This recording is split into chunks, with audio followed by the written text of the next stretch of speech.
Hi, daily believe to it വീഡിയോയിലോട്ട് എല്ലാവർക്കും സ്വാഗതം.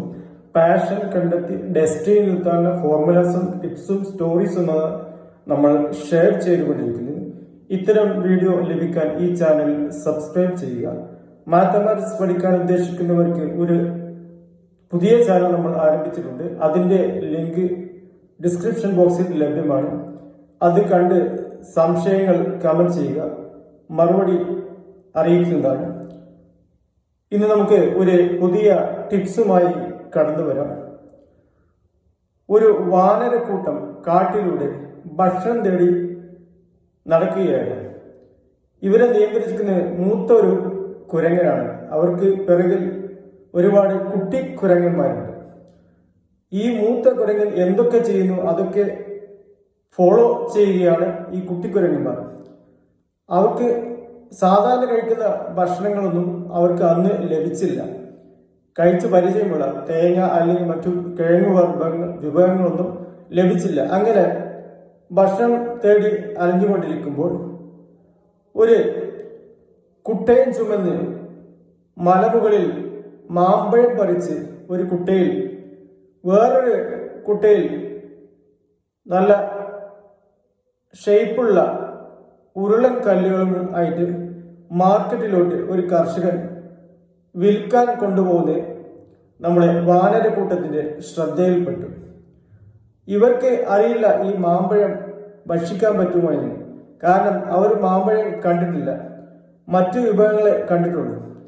ഏതായാലും ഇദ്ദേഹം തന്റെ പ്രാഥമിക ആവശ്യങ്ങൾക്ക് വേണ്ടി ഈ കൊട്ട ഒരു മരച്ചുവട്ടിൽ വെച്ച് പ്രാഥമിക ആവശ്യം നിർവഹിക്കാൻ പോയി. ആ സമയത്ത് വാനരക്കൂട്ടം ഇതിലുള്ള മാമ്പഴം ഒരു കൗതുകത്തിന് മൂത്ത വാനൻ എടുത്തപ്പോൾ മറ്റുള്ളവരൊക്കെ അതേപോലെ എടുത്ത് ഒരു വൃക്ഷത്തിന്റെ മുകളിൽ പോയിരുന്നു കയ്യിൽ പിടിച്ചിരുന്നു. ഇവർക്കറിയില്ല ഇത് ഭക്ഷിക്കാൻ പറ്റുമോ എന്നും. അപ്പൊ മൂത്ത വാനരൻ കയ്യിൽ പിടിച്ച് നിൽക്കുന്നപ്പോൾ കണ്ട് മറ്റ് കുരങ്ങന്മാരും കയ്യിൽ പിടിച്ച് ഇരുന്നു. പ്രാഥമിക ആവശ്യം പൂർത്തിയാക്കി നമ്മളെ കർഷകൻ അല്ലെങ്കിൽ കച്ചവടക്കാരൻ തിരിച്ചു വന്നപ്പോൾ കാണുന്ന കാഴ്ച തന്റെ മാമ്പഴക്കുട്ടയിലുള്ള ഭൂരിഭാഗം 90% മാമ്പഴവുമായിട്ട് ഈ കുരങ്ങന്മാർ മരത്തിൽ ഇരിക്കുന്ന കാഴ്ചയാണ് കണ്ടത്. ഇദ്ദേഹത്തിന് എന്ത് ചെയ്യണം അറിയില്ല. കാരണം ഭക്ഷിച്ചിട്ടില്ല, മാമ്പഴം ഭക്ഷിച്ചിട്ടില്ല. ഭക്ഷിക്കാൻ പറ്റുമോ എന്ന് അവർക്ക് അറിയില്ല. അതുകൊണ്ട് കയ്യിൽ പിടിച്ചിരിക്കുകയാണ്, എല്ലാവരും കയ്യിൽ പിടിച്ചിരിക്കുകയാണ്. മൂത്ത കുരങ്ങൻ എന്താണ് ചെയ്യുന്നത് അത് തന്നെ മറ്റു കുരങ്ങന്മാരും ചെയ്തുകൊണ്ടിരിക്കുകയാണ്. ഇദ്ദേഹം തന്റെ മറ്റു കുട്ടയിലുള്ള ഒരു ഉരുളങ്കല്ലെടുത്ത് ഈ കുരങ്ങന്മാർക്ക് ഒരു ഏറ് വെച്ചു കൊടുത്തു.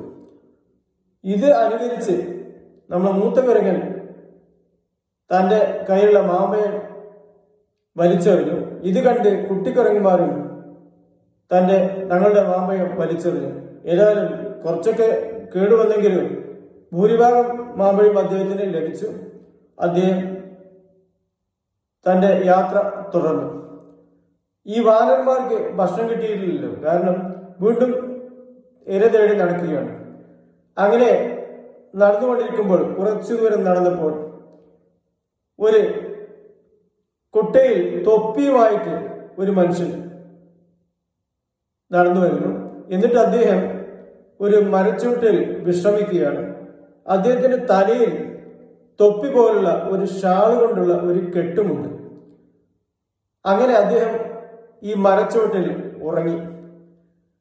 ഉറങ്ങിയപ്പോൾ നമ്മളെ വാനന്മാര് ഇത് കണ്ട് ഈ കുട്ടയിൽ നിന്ന് മൂത്ത വാനരൻ ഒരു തൊപ്പി എടുത്തു. അപ്പോൾ മറ്റുള്ളവർ അതേപോലെ അനുകരിച്ച് ഈ തൊപ്പികൾ എടുത്തു. ഭൂരിഭാഗം തൊപ്പികളും ഈ കുരങ്ങൻ കൂട്ടം എടുത്തുകൊണ്ടുപോയി ഒരു വലിയ മരത്തിന്റെ അല്ലെങ്കിൽ ആ വിശ്രമിക്കുന്ന മരത്തിന്റെ മുകളിൽ കൂടിയിരുന്ന് തൊപ്പി തലയിൽ വെച്ചു. കാരണം ഈ മൂത്ത വാനൻ കണ്ടു ഇദ്ദേഹത്തിന്റെ തലയിൽ എന്തോ ഒരു കെട്ടുണ്ട്, അത് തൊപ്പിയായിരിക്കുന്ന പ്രദേശം ഈ തൊപ്പി എല്ലാവരും തൊപ്പി തലയിൽ വെച്ചു, അനുകരിച്ചുകൊണ്ട് തലയിൽ വെച്ചു. ഇദ്ദേഹം വിശ്രമത്തിൽ നിന്ന് ഉണർന്നപ്പോൾ ഇദ്ദേഹം കണ്ട കാഴ്ച തന്റെ കുട്ടയിലെ തൊപ്പി ഭൂരിഭാഗവും ഈ കുരങ്ങന്മാരെ എടുത്ത് തലയിൽ വെച്ചുകൊണ്ടിരിക്കുകയാണ്. ഇദ്ദേഹത്തിന് എന്ത് ചെയ്യണം എന്നറിയില്ല.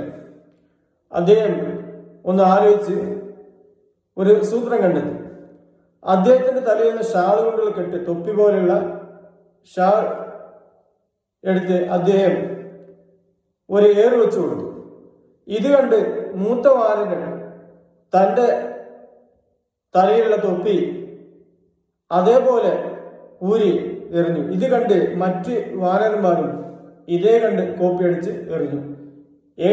ഏതായാലും ഇദ്ദേഹത്തിന് എല്ലാ തൊപ്പികളും ലഭിച്ചു. അദ്ദേഹം സന്തോഷമായിട്ട് അദ്ദേഹത്തിന്റെ യാത്ര തുടർന്നു. ഇതിൽ നമുക്ക് ലഭിക്കുന്ന പാഠം, what monkey see monkey do. Monkey എന്താണോ കാണുന്നത് അത് മറ്റു മങ്കികളും ഫോളോ ചെയ്യും. നമ്മൾ ഭൂരിഭാഗം ആളുകളും ഈ മങ്കിയുടെ സ്വഭാവമാണ് കീപ്പ് ചെയ്യുന്നത്. 90% ആളുകളും ഒന്നും ചിന്തിക്കാതെ ഇമിറ്റേഷൻ അല്ലെങ്കിൽ ഫോളോ ചെയ്യുകയാണ്. മങ്കികൾ 90% ആളുകളും ഫോളോ ചെയ്യുകയാണ്. 90% അല്ല, 100%-ഓളം മങ്കികളും ഫോളോ ചെയ്യുകയാണ്. ഇതേ രീതി നമ്മൾ തുടർന്നാൽ നമുക്ക് വിജയിക്കാൻ പറ്റുകയില്ല എന്നതാണ് ഇത്തരം സ്റ്റോറിയുടെ ഗുണപാഠം. ഇത്തരം ടിപ്സ് ആൻഡ് സ്റ്റോറീസ് ലഭിക്കാൻ ഈ ചാനൽ സബ്സ്ക്രൈബ് ചെയ്യുക. നമുക്ക് അടുത്ത് തന്നെ പുതിയൊരുമായി ടിപ്സുമായി കടന്നു വരാം. Thanks all.